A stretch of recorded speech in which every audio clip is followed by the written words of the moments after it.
Good evening, everyone, and welcome. Welcome to BHBA's NFT Week. Tonight, we are proud to present the impact of NFTs on family law. My name is Kendra Thomas. I am co-chair of the family law section. Regrettably, my co-chair, Gina Kang, could not be here tonight. We are insanely excited to present Ariel Leichter-Maroko, who is known for his discussions, and we've had him before on NFTs. Ariel is a founding partner of the Beverly Hills law firm Leichter-Maroko LLP. His practice focuses primarily on complex family law litigation and appeals, and he lectures on complex family law issues and procedures. Ariel is a certified family law specialist, and he's certified by the California State Bar Board of Specialization. He earned his BS from Stanford and a JD from Northwestern. He is a fellow in the International Academy of Family Lawyers, and he is a published opinion in the California Court of Appeals entitled Manila versus Superior Court. Brief word to our sponsors. The Family Law section, as you know, is sponsored by White, Zuckerman, Warzowski, Luna, and Hunt, LLP, and Our Family Wizard. White, Zuckerman, Warzowski, Luna, and Hunt provides a variety of resources to complete almost any project, large or small. They also provide traditional accounting and tax practice services. And we invite you to contact them to discuss your specific accounting needs and learn how they can be of service to you. And of course, Our Family Wizard is a secure co-parenting platform that supports divorce or separated parents in managing the daily responsibilities of raising their children. Specialized features help co-parents organize routines, share files, track expenses and payments, check in exchanges, send messages, and much, much more, all while thoroughly documenting their activities. Tonight, you will receive an MCLE sheet. Please follow the instructions, maintain the sheet for your records, and please feel free to fill out any evaluation form. That completes my part of it. Ariel, over to you. Thank you so much for being here. Thank you so much, Kendra. Let me just share my screen. So this is seminar is entitled NFTs and Family Law. The agenda is basically just describing what are NFTs, why we should care about them, and then going into how they impact family law in various aspects, including fiduciary duties, protecting the non-custodial spouse. And I use custodial in quotation marks because I don't want you to get the impression that it has anything to do with child custody. It's talking about custody of NFTs, how to discover, value, and divide NFTs, issues with income from NFTs, tax implications briefly, and case law also briefly because there's not much. So I'm not going to get into too much of the technical details of NFTs except as they relate to this topic. I do recommend that you check out some of the other webinars from NFT Week. They were excellent so far and a lot more technical oriented than this will be. So what is an NFT? NFT stands for non-fungible token. Non-fungible means that it cannot be exchanged with any other asset. It is in contrast to something like dollars, which are fungible. A dollar bill is a dollar bill and it can be exchanged for another one. The serial number on it is irrelevant unless you have stolen it from a bank and they're tracking it. And that's the same with Bitcoin and Ethereum and other cryptocurrencies, but not with NFTs. NFTs are unique items and they cannot be exchanged for one another, generally speaking. So what is it other than being non-fungible? It is a digital ownership certificate for an asset. It could be any asset. You're probably familiar with at least a passing familiarity with it in association with pictures.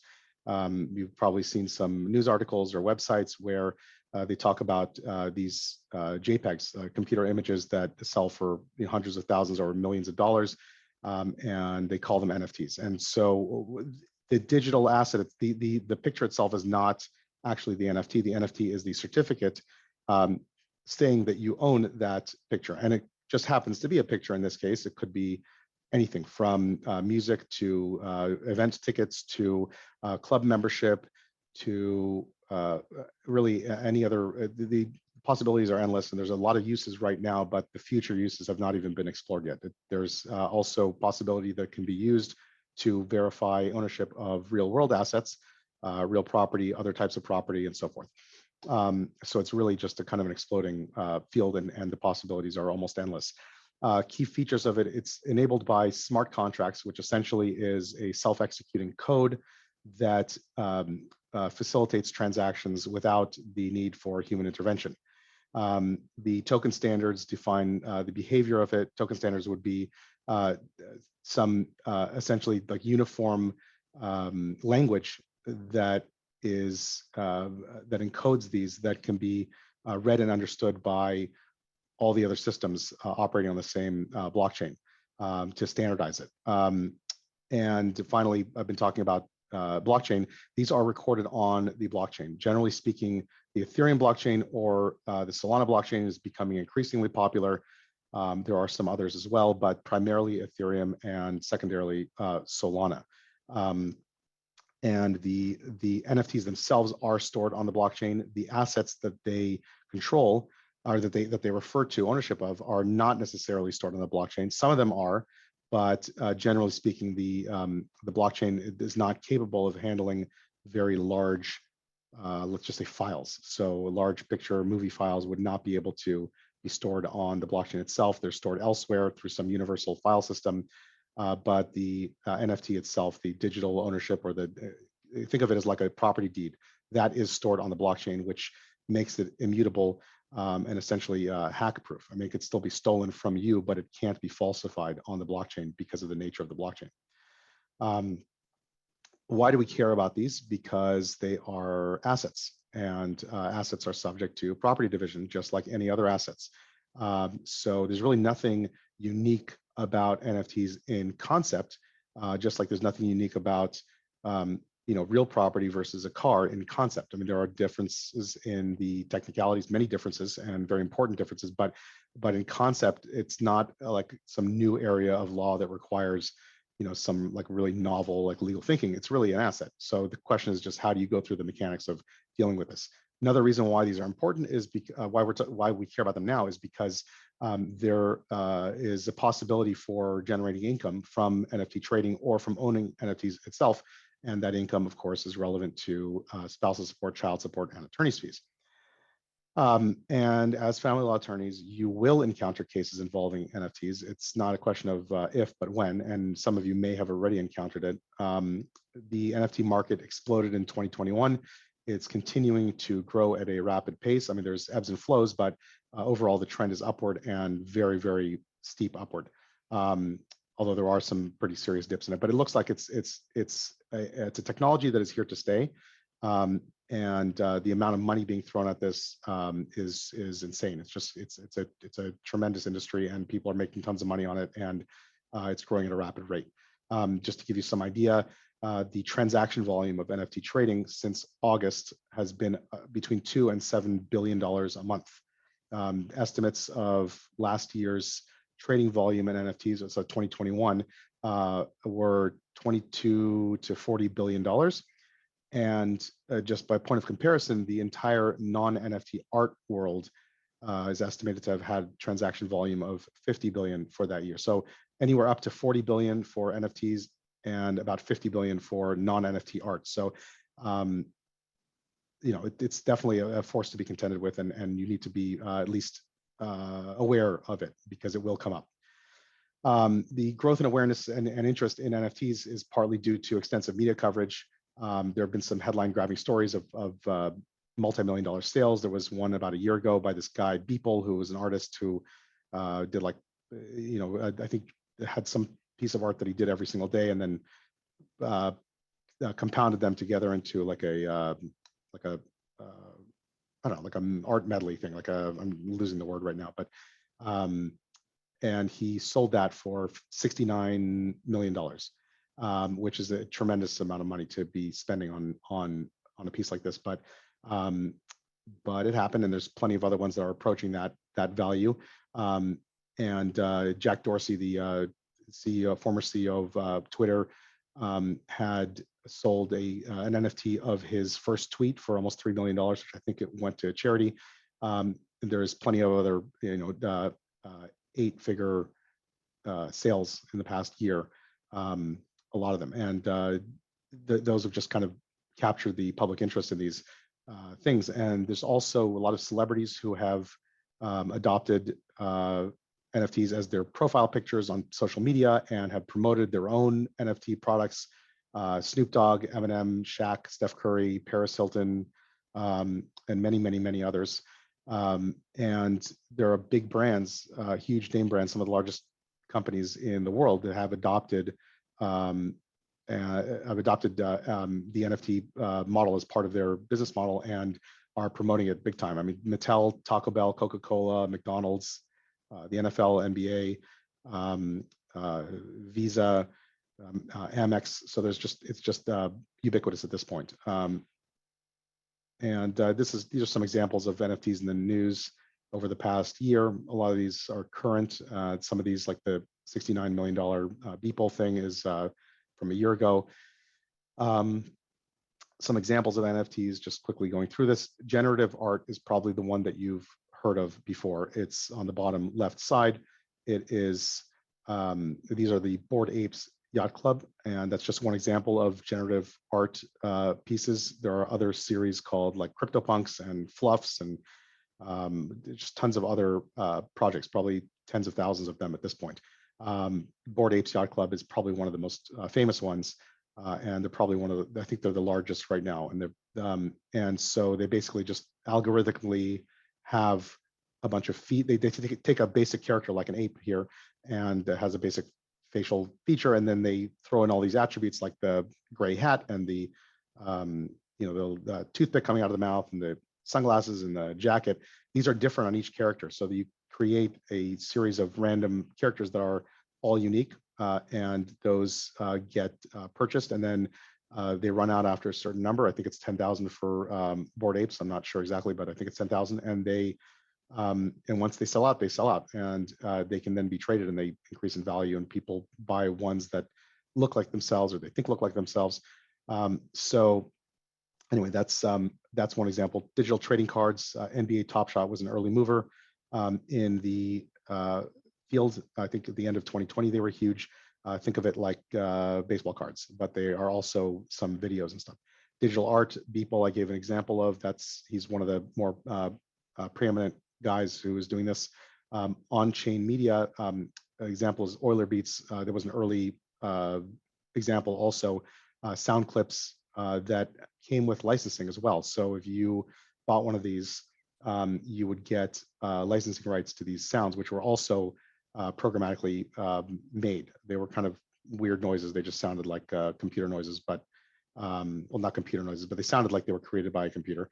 And I guess there was some promise early on of being able to use these sounds to license and market other things.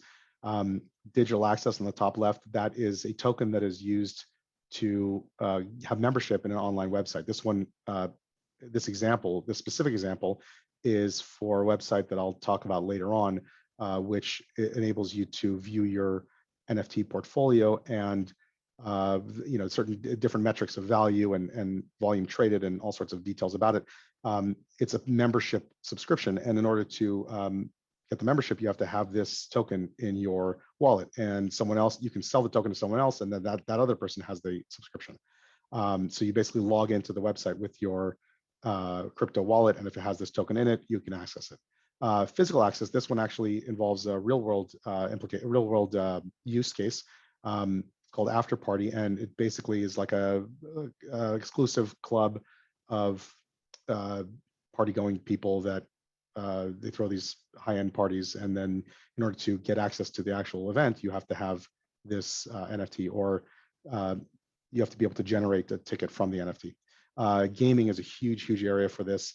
There's always been in-game assets, not always, but for the past 10, 20 years or so, there have been in-game assets in online gaming communities. Certain real estate in games online, and certain avatars and characters and other things that you would get to be able to use in the game, and you would purchase them, but they never had any use outside of the game, and they never had any value outside of the game because it was a self-contained system. Now that they're NFT-based in-game assets, you can have a piece of real estate in some online game. I'm not a gamer, so I'm not going to pretend to know. I'll just give an example of, I don't know if you can do that with Minecraft. Let's just say that you have a piece of real estate there, and you can actually sell that on the open market and get actual real money for it, as opposed to before when everything was kind of self-contained and you basically wouldn't be able to do anything with that asset outside of the gaming ecosystem. Identity is another use case in lieu of passwords. You can have tokens in your wallet and just log in, and it would have information about you. The example that I'm putting here is called ENS. That is, I think it's the Ethereum naming system. It is a domain name like Coca-Cola.com, but it would be Coca-Cola.eth, which stands for Ethereum. And so it's a whole domain name system that you can buy a token for when you it's unique. So the Coca-Cola.eth was .eth is an NFT that Coca-Cola would presumably buy and hold in their wallet, and then they would own that that domain name, and they could trade it with someone else, and if they wanted to, and sell that to someone else. Let's see. Okay, how are they purchased? How are NFTs purchased? In the past, I mean, they still can be purchased with fiat currency, dollars, and credit cards and bank transfers. And it's still an option. Sites like NBA Top Shot and Nifty Gateway are done this way. And it was had a lot more of the market share in the early days, end of 2020, early 2021. They've kind of fallen out of favor for various reasons. They may still be as active as they were before, but as a share of the market, it's less. And this is due to kind of hardcore crypto people not liking that system because they want to be decentralized. They don't want to be tied into traditional currency, government-controlled currency like dollars and other fiat currency. They want it to be decentralized like most cryptocurrencies are. So the primary method for purchasing NFTs now is via cryptocurrency. Primarily Ethereum, as I think I mentioned before. Also Solana is a distant but rapidly catching up second mover. And there are some advantages to Solana over Ethereum and vice versa. But anyway, there are some other smaller ones, but primarily it's Ethereum and Solana. There's a huge first mover advantage and I guess second mover advantage that because the ecosystem is already built up and the applications are already built on these platforms, it is very difficult to be able to do to create the same system on another blockchain. The Bitcoin blockchain is not one of the possible options because it does not facilitate smart contracts. Another way that these can be acquired is by transferring or trading them with other people. They can be transferred directly from wallet to wallet for the most part, if it's done on the Ethereum blockchain or Solana blockchain. If it's not through a proprietary marketplace like Nifty Gateway, then alternatively they can be earned. Then there's like a play to earn systems. I mentioned gaming. You can have certain competitions and contests. You can have essentially like if you perform a certain game online and you win, you can get awarded these NFTs. They can also be airdropped to you, which means it's essentially gifted to you by some project as a result of you meeting some criteria. So very often it's like if you own a certain NFT, then the same project will release another NFT later, and you will be kind of first in line. They'll give you one just as a reward for being an early adopter, or to encourage other people to essentially sign on to the project so that they get future NFTs airdropped to them. The purchases themselves would happen either on NFT marketplaces like OpenSea is one of the biggest ones for Ethereum. Magic Eden is one of the ones for Solana. These are usually, once the NFT is already made, these are where you were acquired from someone else. If you wanted to buy it on the market, it would be equivalent to like an eBay, for example. But if you want to create an NFT from scratch, in other words, a project will release 10,000 editions of whatever the next Bored Apes Yacht Club is, and you want to buy one of them from the get-go, then you would generally buy it from the website itself, and it's called minting. You would essentially create the NFT by connecting your wallet to them and then and executing the transaction in exchange for some sum of Ethereum. There's also traditional auction houses like Sotheby's and Christie's. They entered the scene somewhat late in the game, I think second quarter of 2021, generally associated only with high-priced items and very wealthy people. So hopefully your cases are dealing with those. You can also get them via private groups. These are like chat, the old bulletin board chat group things. The most popular one right now is Discord. It's essentially just a big chat group, and there are people who can hook up on that and exchange information and exchange NFTs on those, not on the platform, but essentially arrange for it there and it just transfer them via wallets.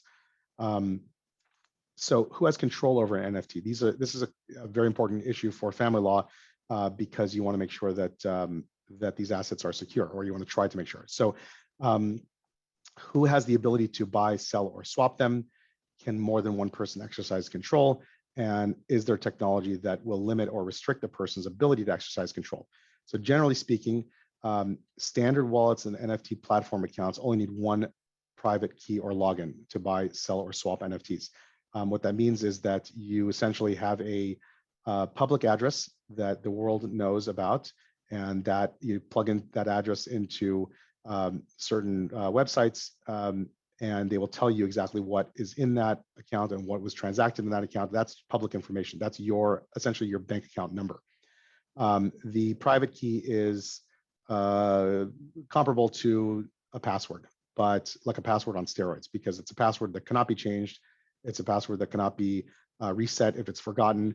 And it's a password that if somebody else has it, you are screwed. There's really no way around it. So for more than one person to exercise control, the other person would have to have access to the private key, or in some cases the password. There can be a password that goes on a different layer than the private key, so you never have to actually access the private key. But either of these are risky, to share the password or to share a private key with someone, because of how powerful it is. So there are technologies that have come about to facilitate joint control, so that it's not that that every person or every company that has ownership of these things has one person, with the ability to essentially transact all business and control all of the assets. So there are technologies called multi-sig wallets and multi-party computation, which are essentially two different technologies that both function to share control of a wallet among multiple people.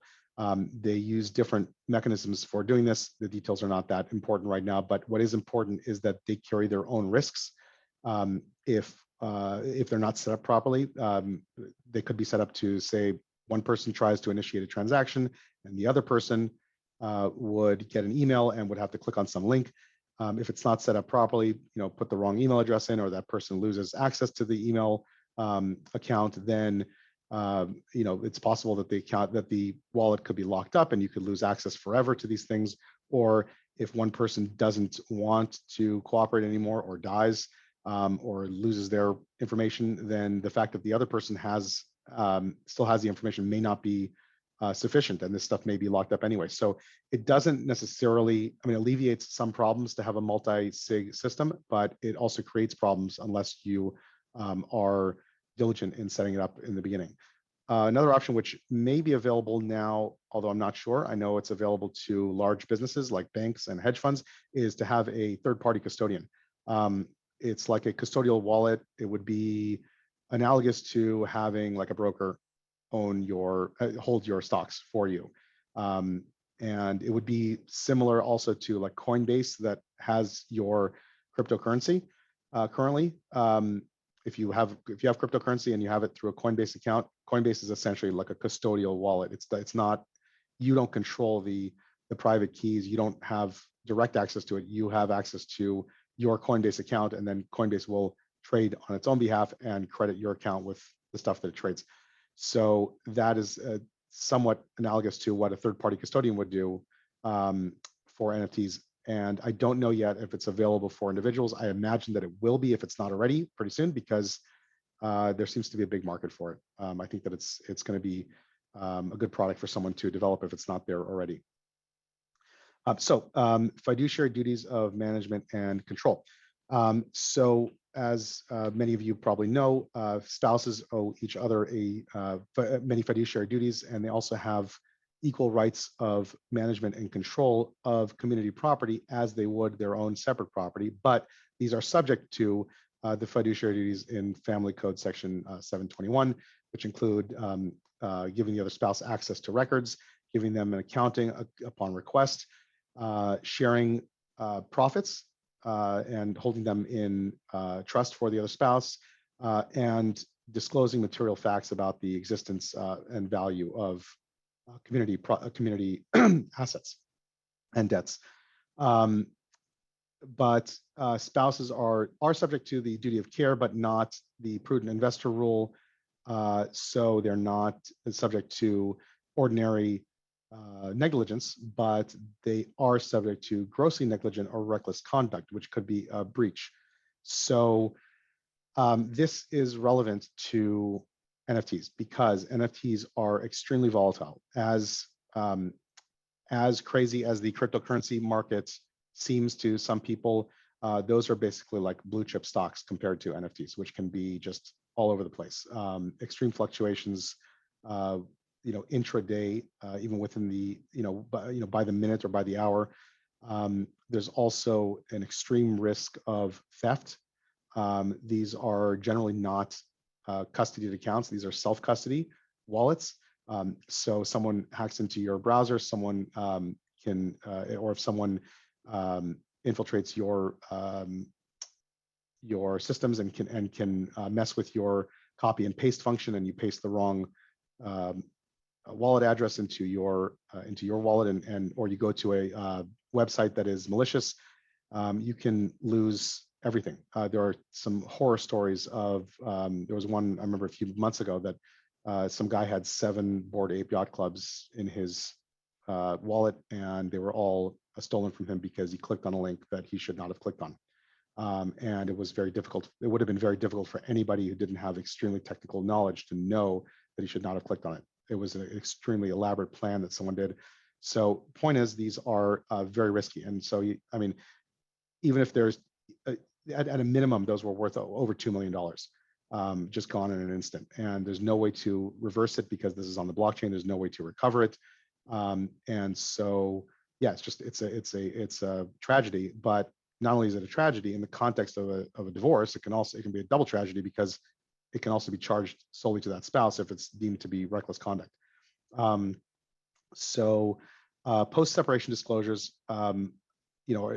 just like they're like pre-declaration disclosures, but additional requirements. You also have to disclose all separate property, assets and debts, and you also have to do so without request, and you also have to update it anytime there is a change in value or change in the any sort of material change. And the problem with that with NFTs is because they're so volatile that you're talking about major shifts in value. And if you have NFTs that are a substantial portion of the estate, then you're going to be required to update these disclosures all the time.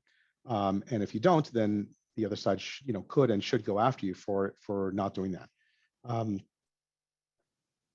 So let's say you get into a case and the other side has NFTs, and you want to make sure that those are protected pending the divorce. Divorce can last, years, and even if it was only months, we're talking about things that can fluctuate in value on an hourly and daily basis.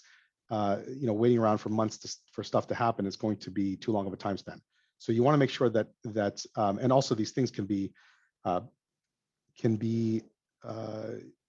they're very easily transferable, and they're very easily absconded with, even more so than cash. You don't have to fly out of the country with it. You can just send it somewhere and fly there and meet it, essentially. So what do you do to protect those assets pending the divorce, assuming that there's nothing else of similar value that can be used to offset it? So there are Atros, which apply in every case. There are additional property restraining orders you can get. There's orders you can ask for temporary use, possession, and control.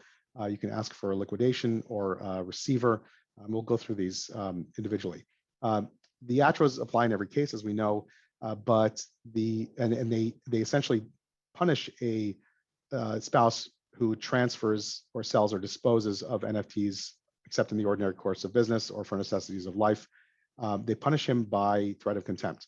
And that is a bad thing to happen, to violate a court order and get held in contempt. But it doesn't actually prevent the transfer, sale, or disposal. It doesn't, as a technical matter, prevent him from doing it or her. It just punishes the spouse after the fact.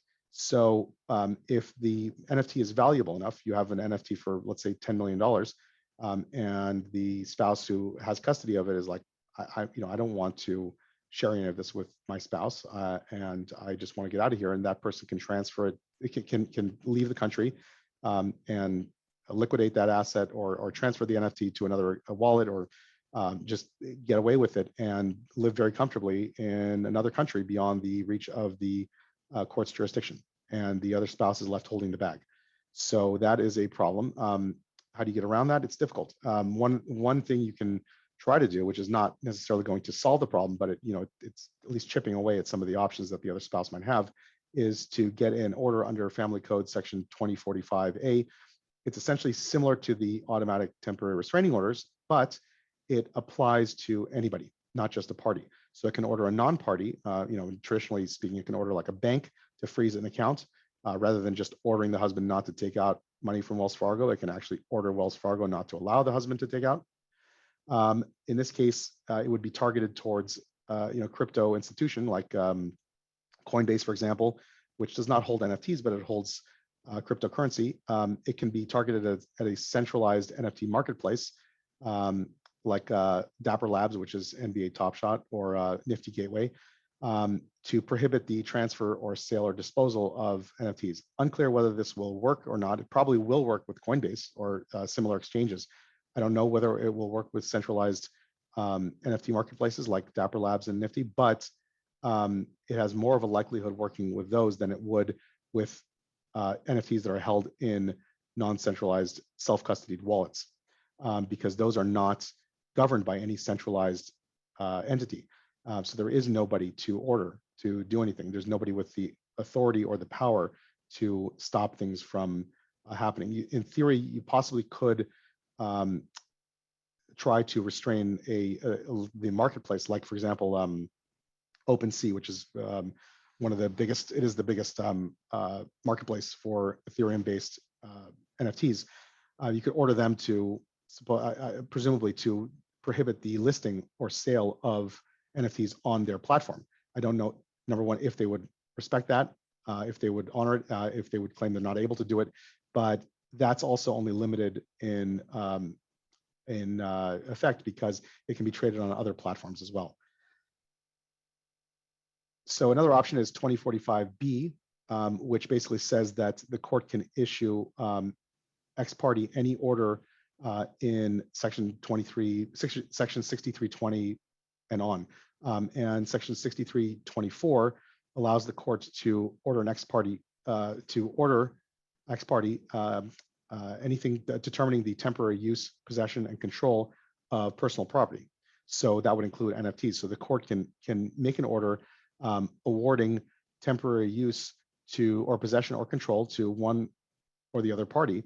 Essentially could order the non-custodial spouse to get control of the NFTs, which would require the custodial spouse to give over the login credentials or private keys or passphrases.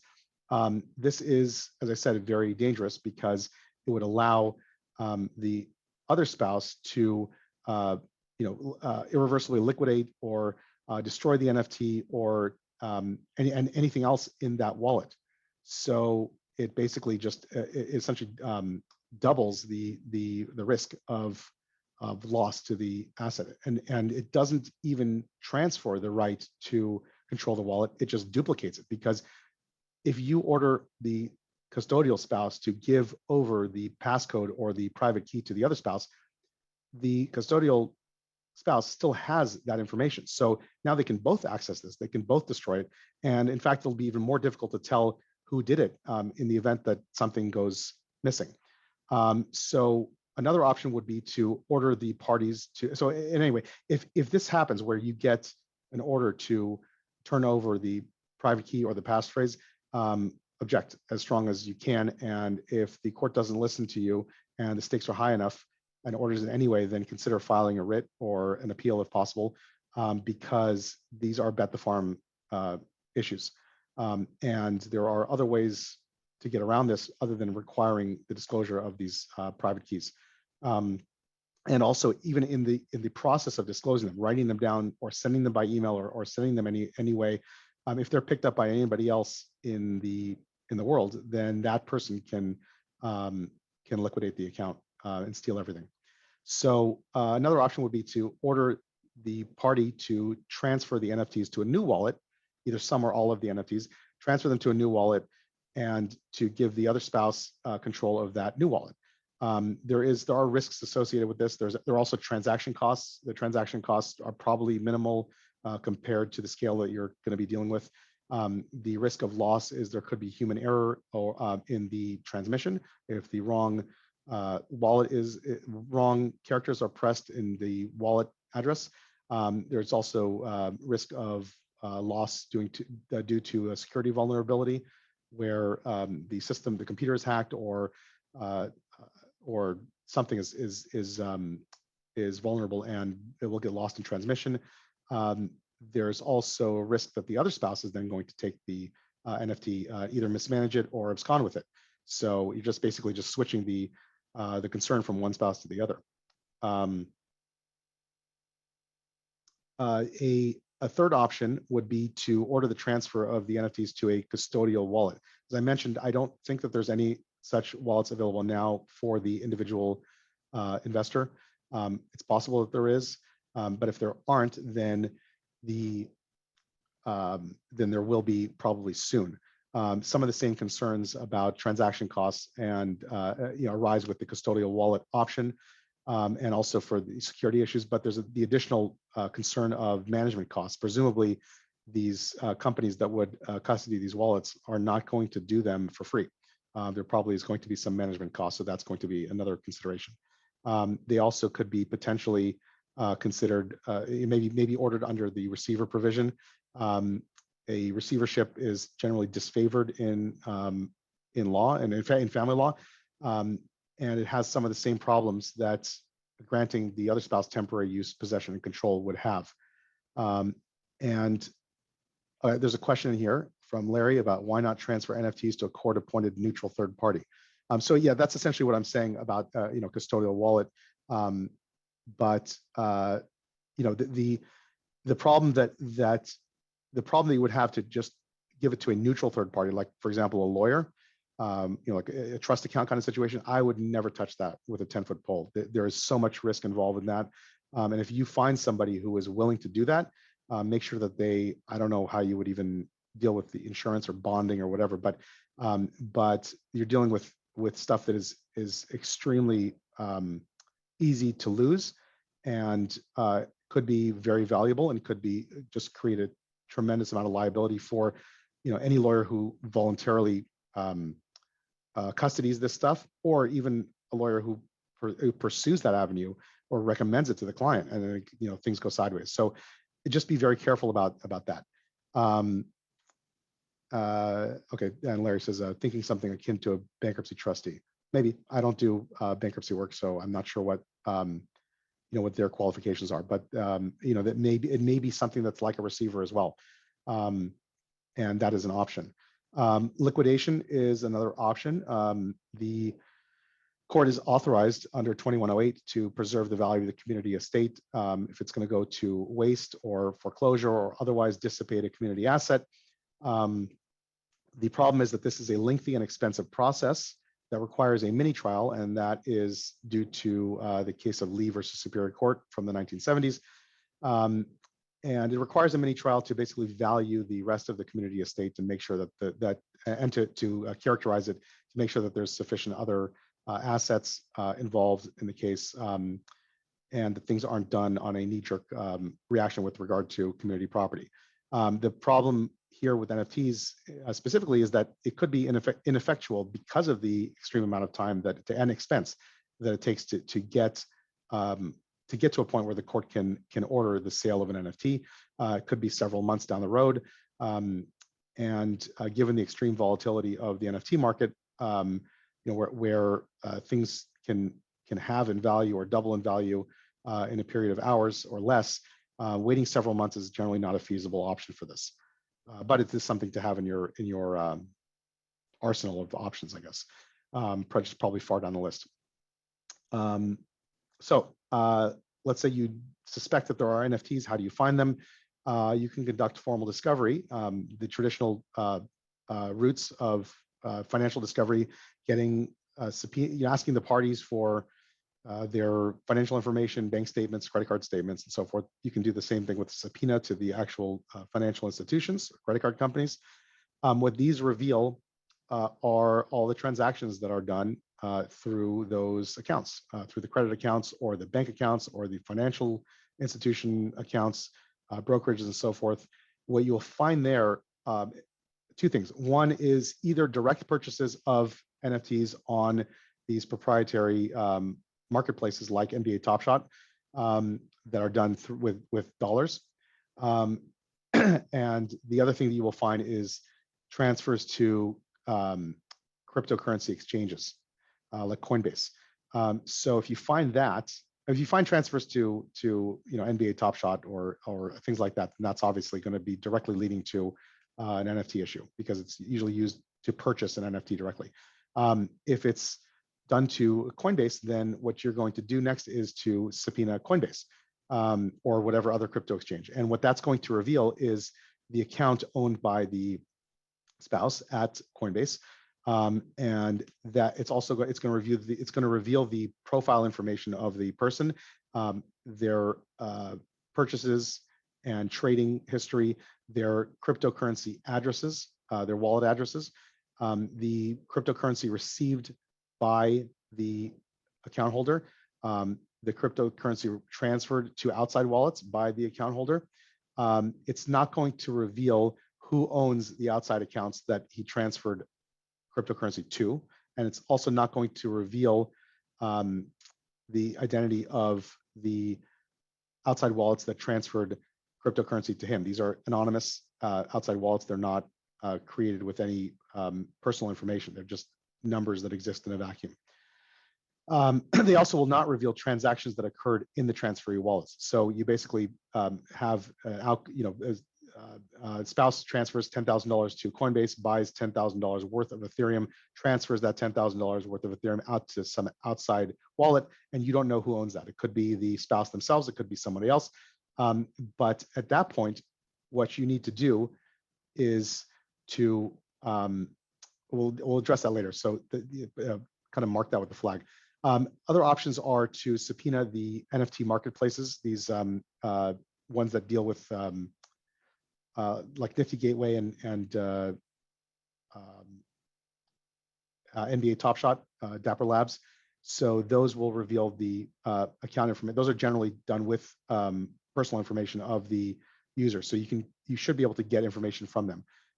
But you probably will not be able to get information from the eBay type sites like OpenSea, because those just have wallet addresses. They don't have actually personal information. You also cannot subpoena the wallet companies, like the software wallet companies, like MetaMask is the most famous one for Ethereum. There's also Phantom for Solana. Those are generally done anonymously. Anybody can just download it's a web browser extension on the computer or an app on your phone, and you don't have to put in any personal information, no email address, no phone number. You just get a wallet address. So MetaMask has no information about you. And the other option is to get to do a document demand and ask for them to turn over the hardware wallets, which are little flash drives generally that can hold cryptocurrency and NFTs. So the problem with that is that those doc demands are easily avoidable by the unscrupulous spouse who just doesn't want to give them over. It's like, I have 10 different flash drives with these things. I'm just going to give 2 of them and say, here's what I have. And, good luck proving that he has another 8 that he didn't disclose. Some ways you can do that is to track the money, like track the transfers to Coinbase and then the transfers out of Coinbase to see if those wallets match up with anybody else. But you will encounter some, if a well-planned, a well-executed plan to avoid being discovered can be done. And they have to kind of trip up in order for you to be able to find these things. Interrogatories are another option, but if you have someone who's not going to hand over hardware wallets, they're probably also not going to respond truthfully to interrogatories. But you are well advised to ask them in any event. Finding NFTs using forensics. So you definitely do want a forensic expert who has extensive knowledge and experience with blockchain assets. They also should have general forensic accounting experience. So not just any young kid straight out of school who's made millions trading cryptocurrency. You need the person with that knowledge, but you also need someone with general forensic accounting experience so they can know what it is that you want as a lawyer, ideally as a divorce lawyer.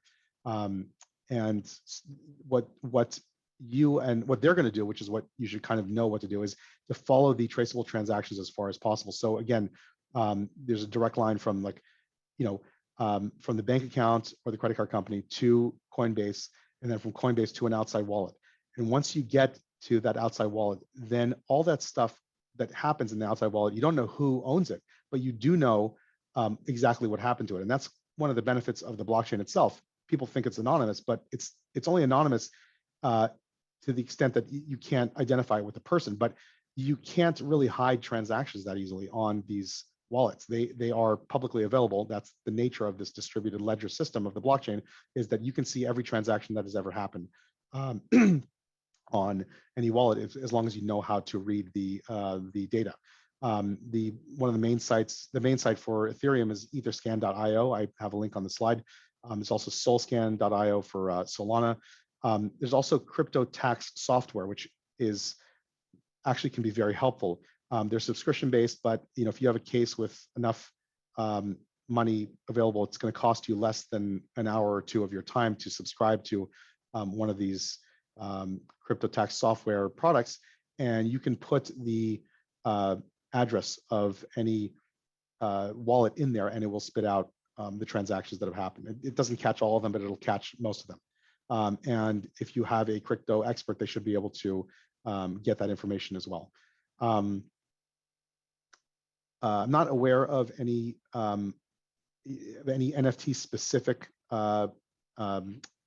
experts. I'm sure they exist out there. I just don't know of them. There are several who specialize in cryptocurrency in general, and they should be able to handle NFTs as well. When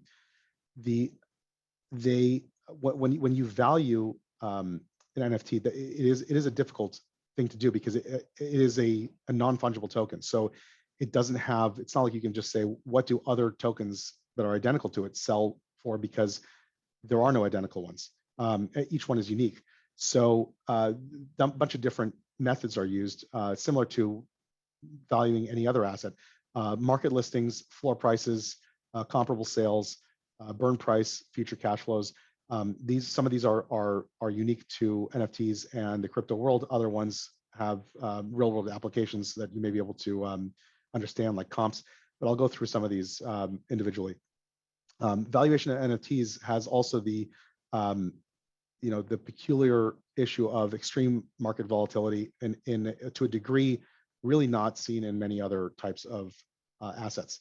There's also illiquidity because these things are non-fungible, and because there are not, very often there's not that many in a particular series, or the series is not that popular, or it's just not that widespread in terms of ownership. These are pretty illiquid. They can be pretty illiquid.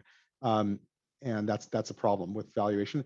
Transaction costs to actually trade or buy or sell these often incurs certain transaction costs, which I'll discuss. And there's also royalties and commissions that get chopped off the top of some of these sales when they're sold.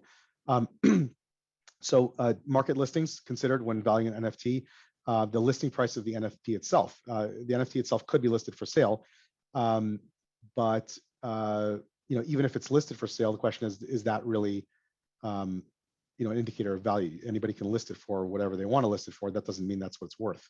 Of course, if it's listed below the value, then you would assume it would have gotten snapped up, and so you can assume that either the listing price is the value itself or is above the value. It's probably not going to be below the value. Otherwise, somebody in the open market would have taken advantage of that. So you can, it's probably going to be a rare situation where you have the NFT itself listed for sale for various reasons, including that it's probably not something that should be done during a divorce anyway because of the Atros.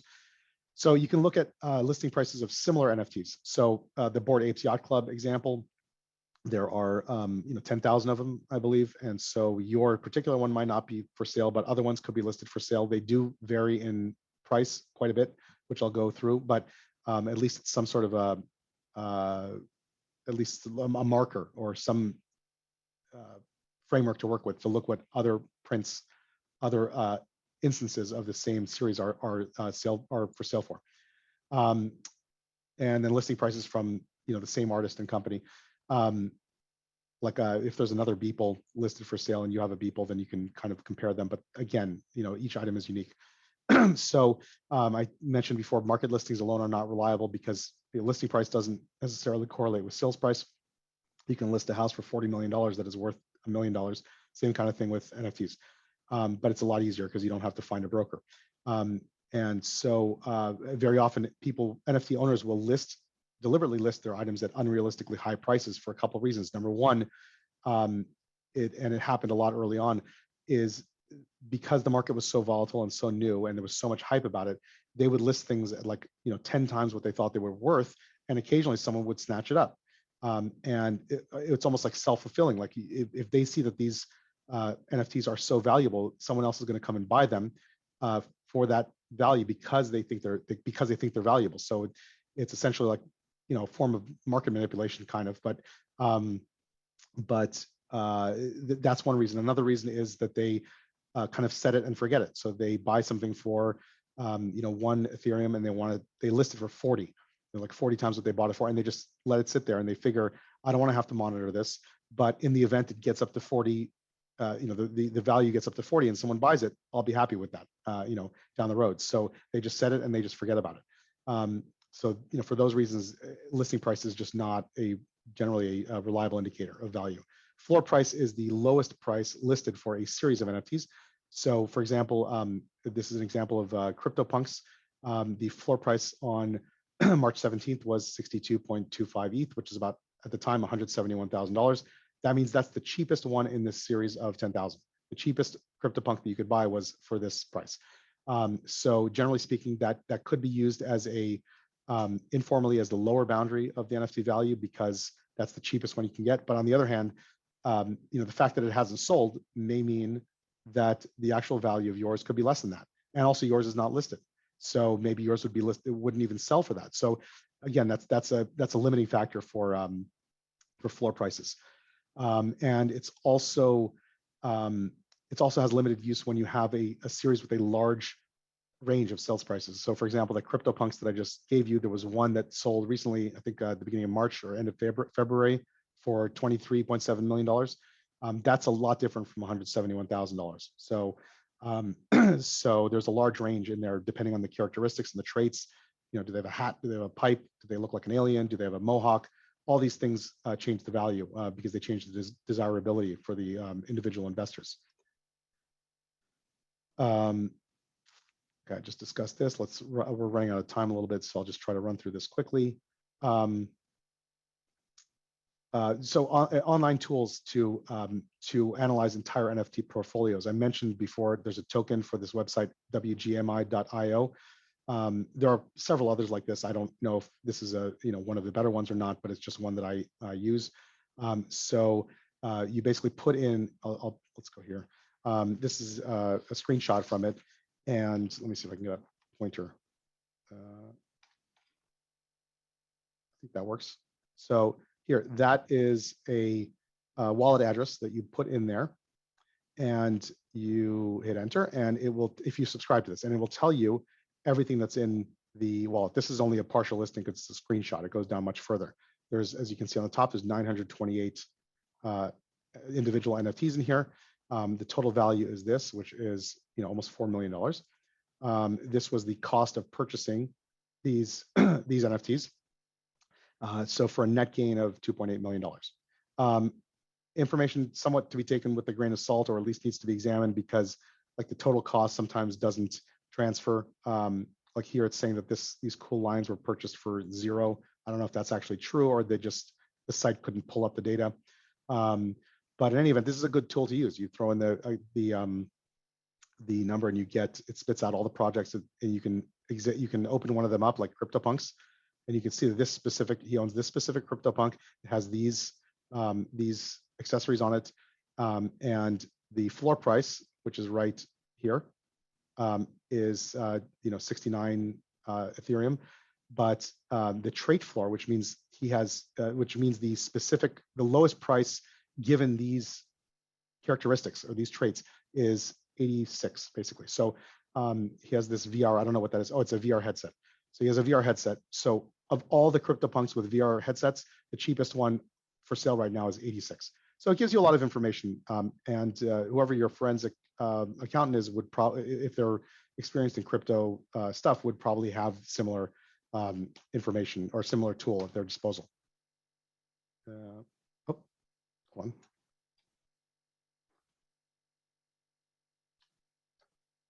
Okay. Okay. So comps are useful just like they are with real property or businesses, but the comps actually have to be comparable. And so you have a similar problem that you do with real estate, that how do you find a comparable property when these things are inherently unique?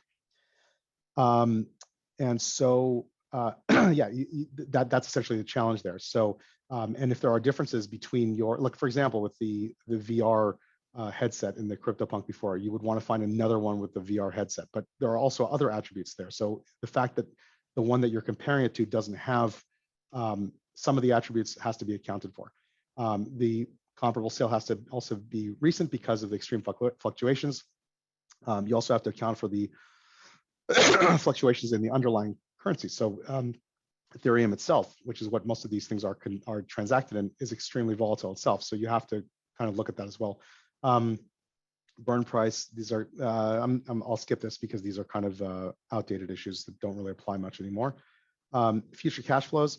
Some NFTs have income streams and other rights built into the smart contracts, one of which is Euler Beats, which was an example I gave earlier. Essentially, if you have an original, like the Euler Beats original, you get royalties from each time that a copy is printed by someone. So someone can purchase a copy, you get a percent of that.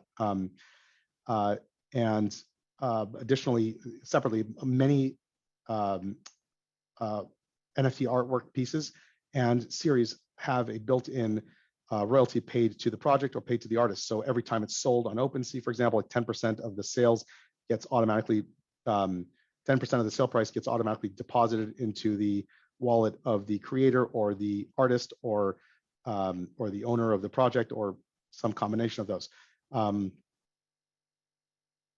So those also have to be factored in when you sell them, that the sales price is actually the amount that you would get from the sale is actually 10% less than what you would actually sell it for. Or if you're dealing with someone who happens to be an NFT creator, then that's an income stream to them. Let's see. Rewards, incentives. This is becoming a bigger issue now. A lot of NFTs will have, a lot of NFT projects will reward the NFT owners with what's called airdrop tokens. So examples are ENS, which is the Ethereum naming system. That's that domain name system. They distributed tokens that were worth a lot of money to people who owned the domains early on. Board Ape Yacht Club released an ape token a couple of weeks ago. This was extremely valuable. I think that the initial price of them when they were distributed, I think each person who owned an ape would get something like $170,000 worth of these coins. So these are material issues that need to be known about and examined. So you need someone with experience in the actual project itself, or someone who can research it to find out what the owners of these NFTs are entitled to receive, because it's not that easy, on the face of it, to figure this stuff out. Let's see. We're running out of time, so I'm just going to skip some of the less important stuff. You have the slides, you can look through them yourselves, or feel free to email me with any questions, obviously. Factors impacting valuation, we discussed about market volatility and illiquidity. Some types of NFTs are more illiquid than others, like the one-for-ones, like the Beeple that's $69 million, or other Beeple things, or other artists that have specific, one-off art pieces. Those are going to be much more illiquid than large collections like a Bored Apes Yacht Club, or CryptoPunks, or Fluff, or other ones like that. There's transaction costs, so like platform or auction fees that get paid to the platform, a few percent usually. There's gas fees, which refers to transactions fees on the Ethereum blockchain itself. We talked about royalties and commissions. There's also an issue of potential lockup of sales proceeds, and this does not apply usually to decentralized exchanges and marketplaces like OpenSea, but it does apply to NBA Top Shot and similar ones, which may freeze your account and not allow you to withdraw money using some excuse. And they actually are being sued. Dapper Labs, which runs NBA Top Shot, is being sued for that right now in the Southern District of New York in a class action lawsuit alleging a securities violation. So how can they be divided? Couple options: divided in kind, or bought out, or other alternatives. Just briefly rushing through this, NFT cannot be divided in kind organically. One of the characteristics of an NFT is that it is indivisible, unlike cryptocurrency. So a Bitcoin can be divided into a bunch of what's called sashes, essentially like cents as opposed to dollars. NFTs cannot be divided that way organically. There are third-party companies that have come up which have created the idea of sharding. So one example is Niftex. They create shards or fractions of an NFT, which can then be traded just like any other NFTs themselves would be able to be traded. The NFT itself is escrowed in a smart contract, and then these shards are essentially distributed to the individuals. And the people who own these shards can essentially repurchase the NFT either by collecting all the shards or by executing some mechanism in the buyout clause. Drawbacks to doing this is you lose control over the NFT, because essentially you don't have the whole thing, you only have a part of it. It could erode the value, because the value of having a $69 million Beeple may not be, may be more than 10 times the value of owning a tenth of the Beeple. So a tenth of the Beeple, somebody may not be willing to pay $6.9 million for that, even though they would be willing to pay $69 million for the whole thing. There's also a risk of loss or theft of the escrowed NFT. You have to trust that the company who is escrowing it has code that is essentially foolproof, not foolproof, but hack-proof. There's also a risk of forced buyout through the buyout clause. So you have to examine what the terms of that are and mechanisms. Also, potentially could be a taxable event. I'm not a tax attorney, but a lot of things that you would not think of as taxable events are taxable events in the crypto world. So fractionalizing or sharding an NFT could be a taxable event itself, which would be obviously a huge deterrent to dividing it that way. It could be transferred to the non-owning spouse to be as a buyout.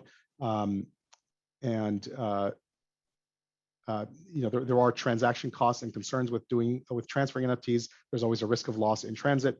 There's also hard-coded commissions and royalties and fees that occur when things are sold. There are ways around that by transferring it rather than selling it.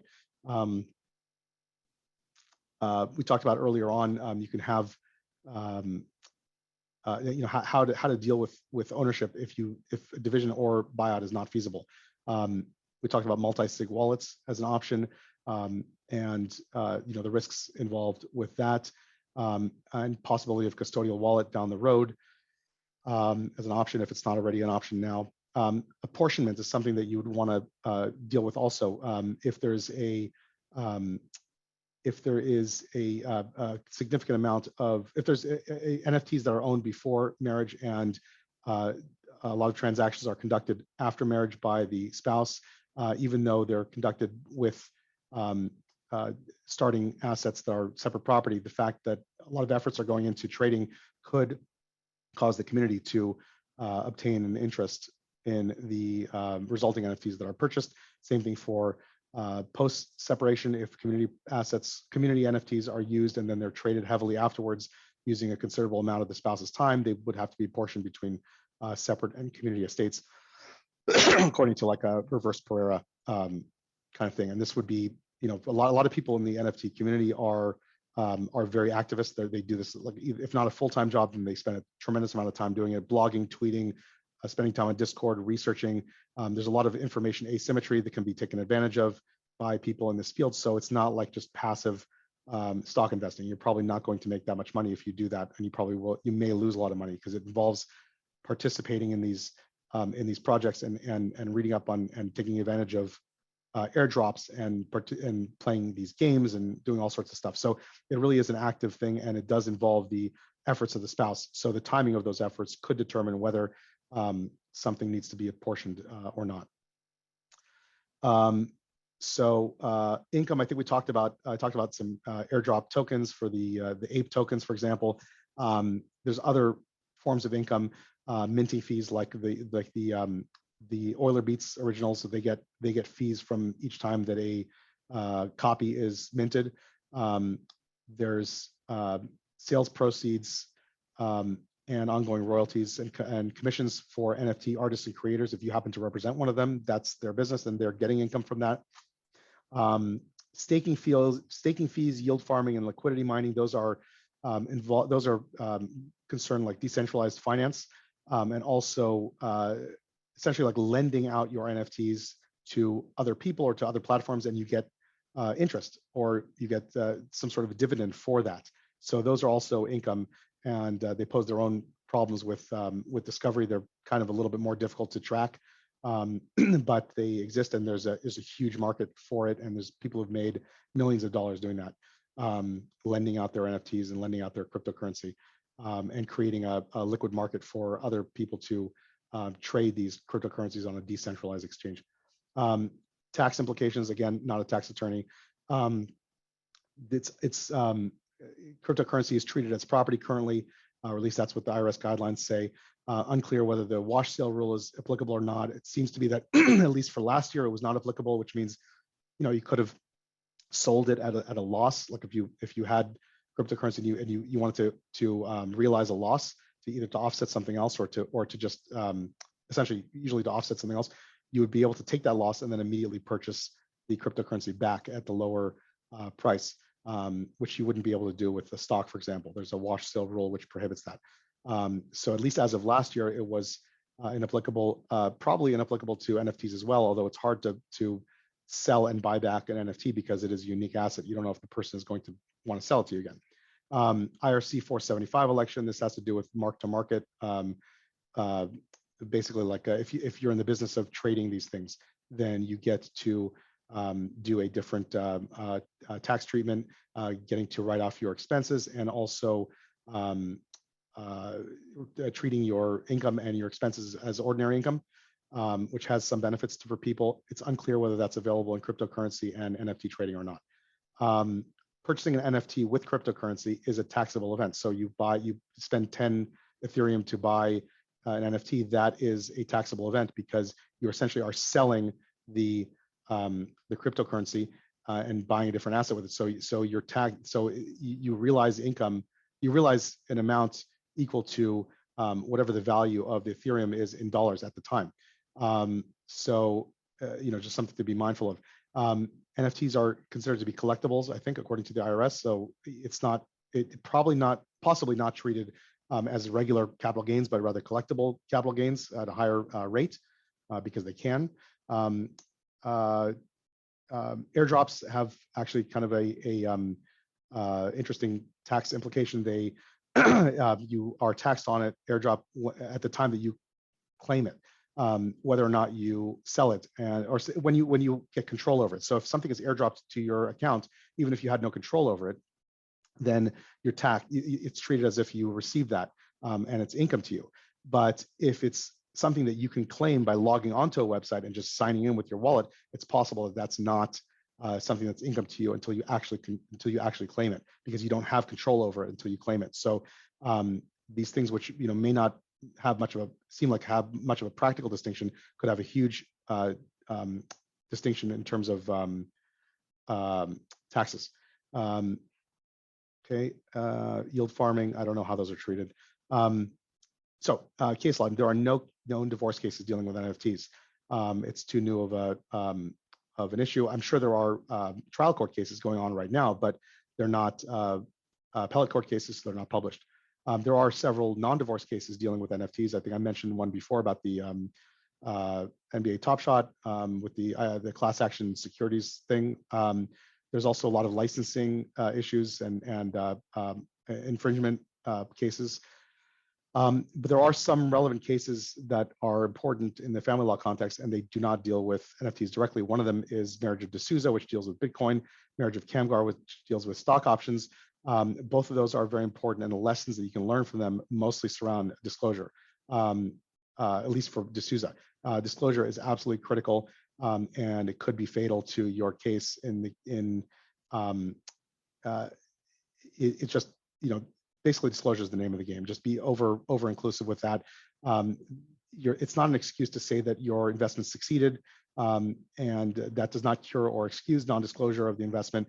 Also doesn't, you also can't say that, one of the undisclosed assets, one of the undisclosed transactions, greatly increased in value and the other one decreased in value, so they offset each other. So essentially the other spouse got the benefit of my non-disclosure and then also got the detriment, so it's a wash. That's not a valid argument according to D'Souza. So as a result of that, the husband in D'Souza essentially had to give her, I think substantially more than 50% of the value of his Bitcoin. And it was 50% at some point, but he no longer had those because they were lost in a hack, a very famous hack from Mt. Gox crypto exchange that lost the Bitcoins. But because he didn't disclose them, or the court found that he didn't disclose them, he basically had to give her half of what existed before it was lost, which is a huge hit for him. So that's it. If there's any questions, Larry asked about historical transactions on the blockchain. I'm not sure what that was in reference to.